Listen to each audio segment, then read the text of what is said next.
Well, it's good to see we have most of you here tonight. I'm one of those same people who show up at meetings. You referred to Mr. Simpson a couple of meetings ago, but I'm glad to be here and have the opportunity to talk. Pedestrian pass-through, Matt kind of covered a lot of what I wanted to talk about as far as that goes.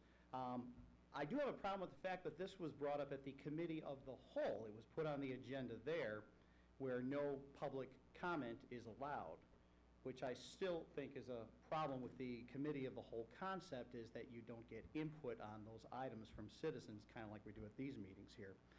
Now, as far as my opinion on this pedestrian pass-through, I've talked to so many citizens about this. In fact, I ran into a whole bunch at Cornfest over the weekend.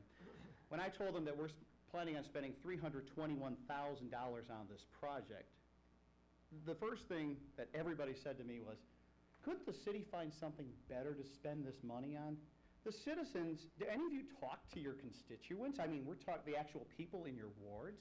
The citizens are not interested in this pedestrian pass-through. Sure, it's part of the grand master plan that the city has, but as Mac said, and as some of you pointed out, we have to change with the times. That's not the kind of money we should be spending.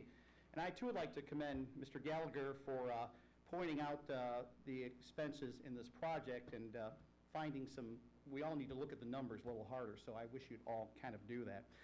Point number two I want to make real quick here.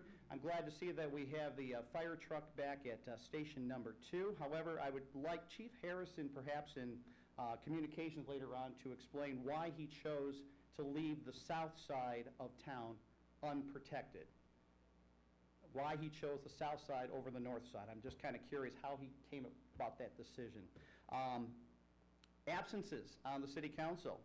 I know last week, Mr. Mayor, you said you were going to discuss with Mr. Keller about his absences at these meetings. Mr. Keller's a great alderman. I kind of like it when he's here, but I wonder if the city council has made a decision on that, and perhaps we can discuss that in communications later on.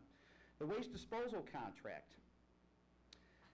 One bid was rejected. It was reported by Mr. Monis. He indicated it was due to the requirement that a change of garbage pickup dates would be required.